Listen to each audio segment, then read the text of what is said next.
नमस्कार साथियों, आप सबका पुनः स्वागत है श्रद्धा वेद पुराण में। तो आज हम लोग डिस्कस करेंगे श्रीमद् भगवद गीता अध्याय 10 श्लोक अर्थ 37।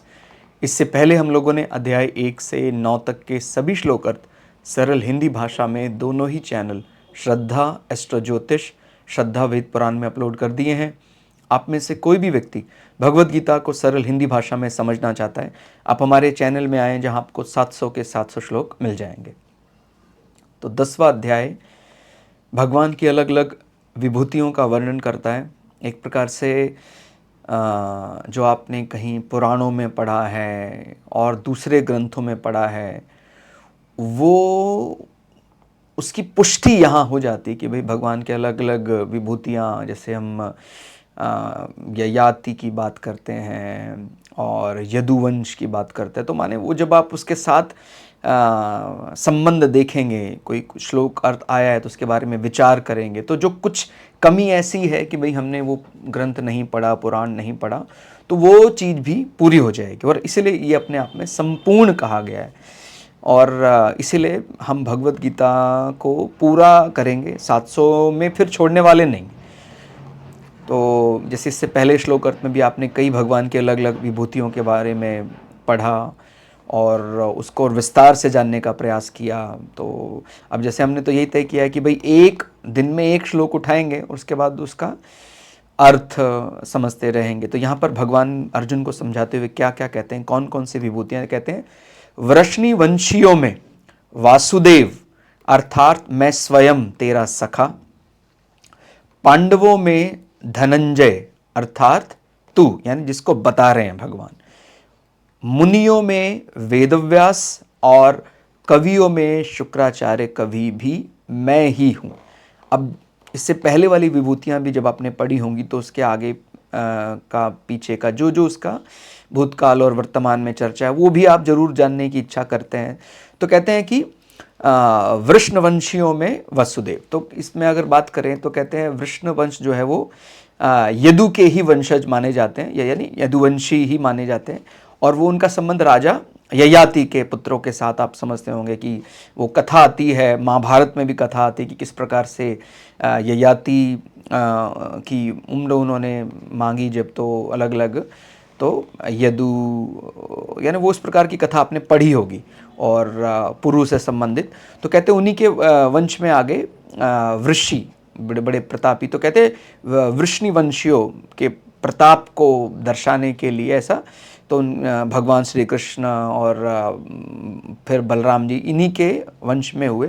और कहते हैं कि वो वसुदेव के पुत्र होने के कारण वासुदेव कहलाते हैं। तो भगवान कृष्ण का तो आप समझते हैं कि हमें भगवद गीता मिली उसका कारण ही भगवान श्री कृष्ण, और वही एक ऐसा विष्णु अवतार माने जाते हैं कि जो 16 कलाओं से हुए। बाकी बोलते हैं कि भाई भगवान विष्णु को अलग अलग, यानी वो तो सारी कलाएं 64 कलाएं रखते हैं, लेकिन धरती पर जब अवतार लेते हैं तो 12 अलग कलाएं, फिर तो 16 कलाओं से वो भगवान श्री कृष्ण का अवतार माना जाता है। और भगवान कृष्ण के जीवन से सीखने के लिए हमारे पास बहुत कुछ है। मतलब अगर देखें तो जन्म ही बड़ी विकट परिस्थिति में हुआ, यानी माता पिता को धर्म का पालन करने के कारण, सत्य का पालन करने के कारण उनके पिता वसुदेव को जेल में रखा और वहाँ भगवान प्रकट हुए। और उसके बाद भी वो माने बाल्यकाल में भी उनको बड़े आतताइयों ने परेशान करने का प्रयास किया, लेकिन भगवान का जो प्रेम और मुस्कान वो हमेशा बनी रही। कोई बने वो उनके जीवन से यही सीख सकते हैं, बहुत बड़ी चीज़ है, यानी बाल्यकाल से भी सीख सकते हैं कि देखिए कि कोई ऐसा नहीं था कि भाई कभी वो गोकुल में और कभी वृंदावन में, कि ऐसा नहीं था कि वहाँ बहुत बचपन में बहुत शांत जीवन व्यतीत हो रहा था, बहुत संकट आए, लेकिन भगवान का जैसा स्वभाव है। और भगवान वही बताते कि चाहे मैं अभी अवतार रूप में हूँ, लेकिन मैं भी उन सीमाओं का पालन करता हूँ। तो भगवान कृष्ण को समझना कोई सरल कार्य नहीं है। अगर कोई दम्भवश, अहंकारवश ये बोलने लग जाए हाँ मैं पूरा समझ गया हूँ, तो एक बार फिर से अच्छे से विचार करने की ज़रूरत होगी। बहुत कठिन है। भगवान की भक्ति ये तो कृपा हो, और इसलिए बहुत ज़्यादा किसी को समझाने की भी आवश्यकता नहीं है। जो कोई वाद विवाद करता है, वैसे भी जो भगवान का भक्त नहीं है उसको ज़्यादा समझाना नहीं चाहिए। सीधा ही अर्थ ये है कि वो अभी एलिजिबल नहीं है। मैंने बताया था कई बार, भाई आप इतनी कठिन मेहनत करने के बाद अपनी भक्ति को जगा पाए, और कोई दूसरा व्यक्ति जो एकदम उसका बिहेवियर रूड रहा है, उसने कभी माता पिता का नहीं माना, उसने संसार में कभी उसको कुछ देवता नहीं दिखता, वो यानी कृतघ्न जो व्यक्ति है, वो व्यक्ति कैसे प्रकृति में परमात्मा देख सकता है? उसको तो अभी माने हम कहते हैं कि अभी उसको भटकना ही है, वो अशांत मन है, इसलिए उसको भगवान की भक्ति सहज में प्राप्त नहीं हो सकती है। इसलिए किसी को जबरदस्ती समझाने का प्रयास नहीं करना अपने को। ये गीता में भी वर्णन मिलता है कि भाई जो भगवान का भक्त नहीं है, अब यहाँ पर भगवान का भक्त का अर्थ ये नहीं कि भाई आप सनातन को जो पद्धति को नहीं मान रहा है, जो कोई और पूजा पद्धति में मान रहा है, वो भक्त नहीं हो सकता है। भाई हो सकता है उसका जन्म दूसरे उपमहाद्वीप में कहीं दूसरे देश में हुआ, लेकिन ये जो मैंने बोला ना, भगवान वास्तव में सत्यता, और अगर वो सच्चाई के प्रति बड़ा वफादार है तो वो भगवान का भक्त माना जाएगा।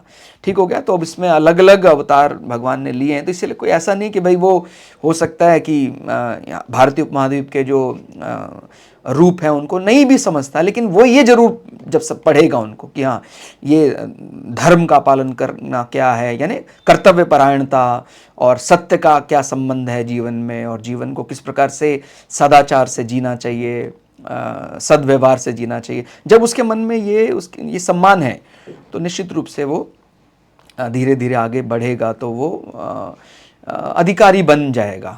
ठीक हो गया। मुक्ति का अधिकारी, शांति का अधिकारी। तो इसलिए मैंने बताया कि किसी के साथ कोई ऐसा ज़बरदस्ती नहीं करनी। कहता है जी वो तो नहीं मानता है, उसके साथ आप शास्त्रार्थ क्यों नहीं करते हैं? देखिए शास्त्रार्थ कुछ विषयों पे होना चाहिए, ज़रूरी है, उससे कुछ उलझनें दूर होती हैं। लेकिन जो एकदम अश्रद्धावान व्यक्ति है, जिसने मान कर बैठा है कि नहीं मुझे तो ईश्वर से कोई लेना देना नहीं है, उसको बहुत ज़्यादा समझाने का प्रयास नहीं करना चाहिए, क्योंकि मैंने बोला ना एलिजिबल नहीं है तो कैसे वो थ्रेशोल्ड पार कर जाएगा।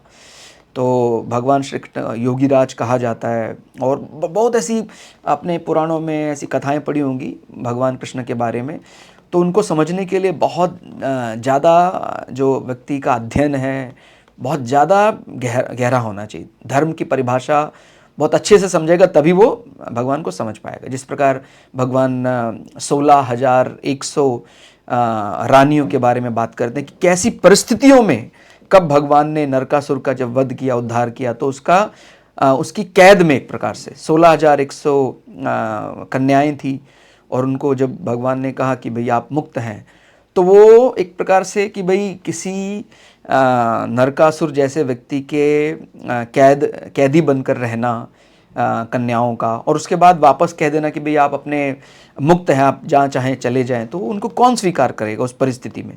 तो क्योंकि वो एक नरकासुर जैसे व्यक्ति की कैद में रही, तो उन्होंने भगवान से कृपा की भीख मांगी कि प्रभु आप ही हमें स्वीकार कर लें, अब तो हमें कोई जगत में स्वीकार करने वाला नहीं। और ये भगवान का बल, माने उस जैसा क्योंकि हम भगवान की जब बात करते तो हमारा एक सामान्य शरीर की तरह उनको नहीं देखना। अगर इतना ही देखेंगे फिर तो आप इस बात की कल्पना कर सकते हैं क्या कि भाई कोई सामान्य व्यक्ति क्या, ये माने ये शारीरिक बल से तो संभव नहीं है कि इस छोटी उंगली से वो गोवर्धन जैसे पर्वत को उठाकर सबकी रक्षा कर दें, ऐसे कई चमत्कार।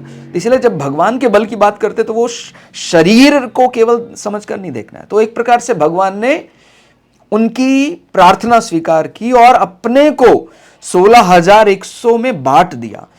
तो ये बात ध्यान रखनी है। इस प्रकार माने जब ये एक संवाद आता है नारद मुनि का, तो उन्होंने जहां देखा 16,108 रानियों के पास उनको भगवान श्री कृष्ण ही मिले, तो ये एक प्रकार से उन पर कृपा करने के लिए, उनके कष्टों को दूर करने के लिए, समाज में अब वो जाएंगे तो उन पर और आरोप प्रत्यारोप ना लगे, उससे बचाने के लिए भगवान ने, तो ये हमें समझना पड़ेगा। और मैंने बोला ना सद्विवेक होगा तो ही वो समझ पाएगा, नहीं तो वो इधर उधर भटकता ही रहेगा। और वो बात भी सही, जिसके जो अभी शांति के लिए एलिजिबल नहीं है, जिसको अभी संसार में अशांत ही होना है, वो जल्दी शांति स्वीकार कर ही नहीं सकता है। इसीलिए मैंने जैसे मैंने बोला कि कभी कभी कई लोग ऐसे भी हैं जो भगवान के रूप में, माने भगवान, देखिए अपनी जिज्ञासा शांत करना अच्छी बात है, लेकिन एक व्यक्ति की जिज्ञासा शांत करने की भी एक सीमा होती है। माने वो किस प्रकार से, यानी शिष्य जो है वो मर्यादा से गुरु से प्रश्न कर सकता है, मर्यादा तोड़कर तो नहीं कह सकता कि नहीं मेरे को बहुत सीखने का ललक है। गुरु अगर और धीरे धीरे वो मर्यादा में रहकर गुरु से पूछता है तो गुरु बता भी देता है।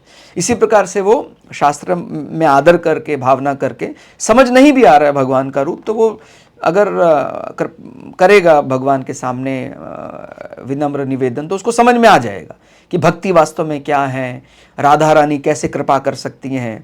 और अगर वो विनम्रता नहीं है, उसको धैर्य नहीं है, वो नहीं समझ सकता है। ठीक हो गया। तो इसलिए भगवान कहते हैं कि वृष्णिवंशियों में मैं वासुदेव ही हूँ, तो परमात्मा को भजना है तो आप वासुदेव के बारे में अगर आप जानकारी लेते हैं तो यानी उस रूप को भी आप परमात्मा से जोड़ लें और आपको मुक्ति के लिए आप एलिजिबल हो जाएंगे। तो संसार के हर रूप में वो समाया है। तो इसलिए भगवान बहुत विस्तार से खोल खोल कर कि भाई पांडवों में भी सब में है, विशेष रूप से वो बल धनंजय में। तो आगे बढ़ते हैं, कहते हैं पांडवों में अर्जुन की जो विशेषता है वो विशेषता भगवान की ही है। अर्जुन पांडवों में सबसे अधिक शूरवीर थे और इनके अर्जुन की तो जितनी तारीफ की जाए, उनके बारे में जितना पढ़ा जाए उतना ही कम है। माने सबसे अधिक शूरवीर, धनुर्विद्या में उस समय पर उनके जैसा योद्धा कोई नहीं था। सारे अस्त्र शस्त्रों के ज्ञाता थे, फिर भी युद्ध करने वो अपने लिए आए ऐसा नहीं है। वो बड़े भाई की आज्ञा, चाहे उनको कैसा भी लगा है, मेरा अपमान हो गया, मेरा तिरस्कार किया किसी ने, अगर भाई मना कर दें युधिष्ठिर तो फिर वो युद्ध नहीं करेंगे। माँ की आज्ञा, बड़े भाई की आज्ञा के लिए उन्होंने ऐसा किया। नहीं तो अभी तो आप देखते हैं समाज में क्या होता है, अभी बल जिसके पास ज्यादा है, अगर छोटे भाई के पास ज्यादा बल है तो कहता है नहीं राजा तो मैं बनूंगा, तेरे पास ज्यादा बल नहीं है तो तू थोड़ी राजा बनेगा। तो अर्जुन जैसे भाइयों का मिलना, कि वो सबसे ज्यादा शूरवीर है, सब अस्त्र शस्त्र चलाना जानते हैं, लेकिन कहते हैं कि मैं युधिष्ठिर की आज्ञा में ही रहूंगा, अपने बड़े भाई की आज्ञा में रहूंगा। उनको वो धर्मराज मानते हैं। कितना बड़ा ये बल है। और जब स्वर्गलोक, क्योंकि इनको देवराज इंद्र का पुत्र भी माना जाता है, तो जिस प्रकार से वो गए अर्जुन स्वर्गलोक में दिव्यस्त्रों की खोज में, उस समय पर उर्वशी जैसी अप्सरा, माने हमारे ये ग्रंथों में मिलती है कथा, कि उन्होंने अपना माने उनको समर्पण दिया अर्जुन को, लेकिन अर्जुन ने उनके सामने नतमस्तक होकर उनको यही कहा कि आप देवलोक के नियमों के हिसाब से भी मेरे माता समान हैं, क्योंकि आप देवराज इंद्र के साथ रहते हैं, तो आप एक प्रकार से मेरे माता समान हैं। तो यानी अर्जुन जैसा शूरवीर योद्धा और सदाचारी योद्धा, तभी भगवान उनको अपना सखा कह रहे हैं, अपना मित्र कह रहे हैं। ठीक हो गया। तो ऐसा नहीं थे कि वो जानते नहीं थे, क्षत्रिय धर्म बहुत अच्छे से जानते थे। और लेकिन जब उन्होंने इस प्रकार का देखा, बहुत बड़ा विकट युद्ध होने वाला है, फिर वो एक बार से पुनर्विचार जैसी मुद्रा में आ गए।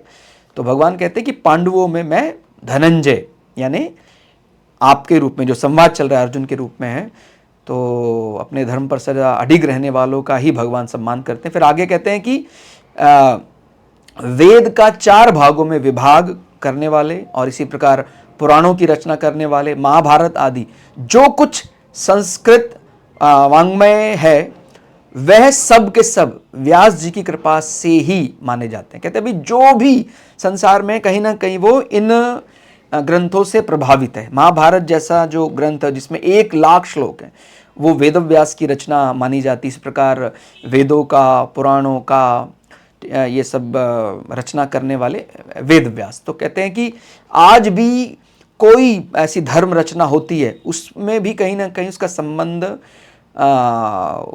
उनको वेदव्यास की कृपा ही का फल माना जाता है। या कहते हैं भाई वो उनका एक प्रकार से कुछ ना कुछ तो ऐसा पाठ होगा ही जो वेदों में और पुराणों में, महाभारत से प्रत्यक्ष अप्रत्यक्ष संबंधित ही होगा।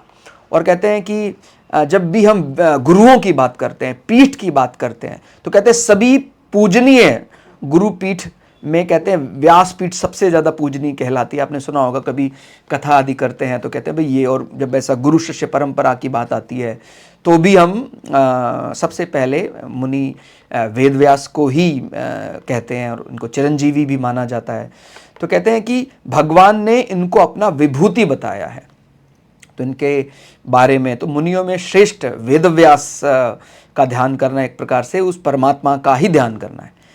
और फिर आगे बढ़ते हैं, कहते हैं कवि में जो कहते हैं कि भाई जो कवि किससे कहा गया है, कहते हैं कवि आजकल की सामान्य भाषा में तो कहते हैं भी जो कविता की रचना कर रहा है उसको कवि, लेकिन यहाँ पर वेदों में संस्कृत में बड़ा इसका गूढ़ अर्थ है। कवि वह है जो सामान्य आंखों से ओझल सत्य और भविष्य को देख सके, माने जो आंखों में नहीं भी दिखता वो भी देख सकता है, भविष्य में झांक सकता है, जो अपनी वाणी के माध्यम से सत्य का साक्षात्कार कराता है।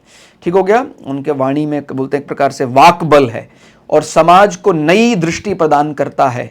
शास्त्रीय सिद्धांतों को ठीक तरह से जानने वाले हैं, उनको हम कवि कह सकते हैं। ठीक हो गया। तो कहते हैं उन कवियों में भी श्रेष्ठतम जो है वो शुक्राचार्य है। तो आप ये बात समझने, कवि यानी केवल कविता की रचना करने वाला मात्र नहीं, तो उनको भविष्य का ज्ञान होता है। इसीलिए हम जब ज्योतिष में भी बात करते हैं शुक्र की तो हम उनको भृगुनंदन इस प्रकार से संबोधित करते हैं। और ज्योतिष का जो ग्रंथ है वो भी जैसे आपने पढ़ा होगा, जो उसमें सबसे प्राचीनतम ग्रंथों में माना जाता है भृगु संहिता। तो भृगु के ही आगे संतान के रूप में शुक्र को देखते हैं, तो उनको भूत भविष्य वर्तमान का बहुत अच्छे से ज्ञान। और संजीवनी विद्या, बड़े तपस्वी माने जाते हैं शुक्राचार्य। संजीवनी विद्या का इनको ज्ञान था। और यानी एक प्रकार से ये ऐसा नहीं कि भी इनको वैसे मिल गई, बहुत तप से भगवान शंकर की तपस्या की, बहुत उसके बाद इनको ये प्राप्त हुआ।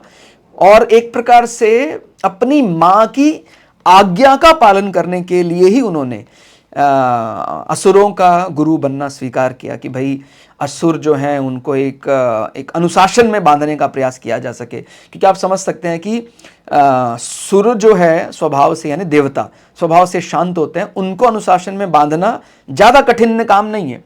लेकिन असुरों को अनुशासन में और उनको यज्ञों की प्रेरणा देना, उनको भाई तप करो आप, इसकी प्रेरणा देना ज़्यादा कठिन है। तो ये कार्य, कठिन कार्य शुक्राचार्य ने किया। और ये इनकी शुक्र नीति भी विश्व में विख्यात है और नवग्रहों में भी इनको गिना जाता है। इनकी कृपा के बिना, ज्योतिष में बोलते हैं शुक्र की कृपा के बिना कहते हैं ना तो प्रेम मिल सकता है, यानी पति पत्नी का जो प्रेम प्राप्त होना, ऐसे सौंदर्य, कला, ऐश्वर्य और भौतिक सुखों का एक कारक माने जाते हैं। यानी शुक्र अगर रूठ जाए ज्योतिष में तो बोलते हैं कि उसको जीवन में प्रेम, सौंदर्य, कला, ऐश्वर्य, भौतिक सुखों से भी क्षति हो सकती है। तो और आज कलिकाल में तो कहीं ना कहीं बृहस्पति से भी कुछ विषयों में इनको आगे ही रखा जाता है। तो इसलिए आप केवल टेलीविजन पे कोई चित्रण आपने देख लिया कि भाई हमने टीवी पर देखा था कि शुक्राचार्य जी ऐसे होते हैं, वो तो बहुत क्रोध करते हैं, इस प्रकार होते हैं, तो इस प्रकार आपको थोड़ा और पढ़ना पड़ेगा, माने उनके जीवन को समझना है। तो आपको इसलिए कहते हैं कि वो कवियों में कवि हैं शुक्राचार्य। तो वो उनका कारण, वो उनका बड़े बली हैं, तपस्वी हैं।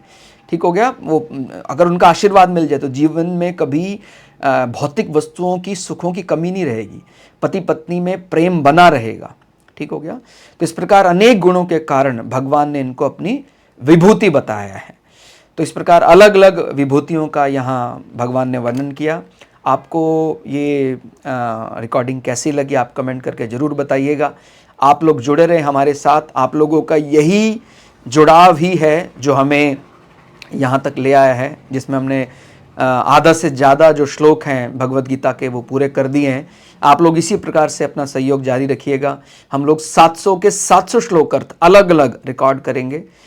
और मुझे पूरा विश्वास है कि ये भगवत गीता की रिकॉर्डिंग अपने आप में एक मील का पत्थर आप उन लोगों के लिए साबित होगा जो यानी लोक और परलोक दोनों ही दृष्टि से अपने प्रश्नों को सुलझाना चाहते हैं। लौकिक और पारलौकिक दोनों ही विषयों में उनको लाभ होगा। तो इसी मंगल कामना के साथ आज के लिए इतना ही, मिलते हैं अगली वीडियो के साथ। तब तक के लिए जय श्री भगु पराशर, जय श्री शुक्राचार्य, नमस्कार।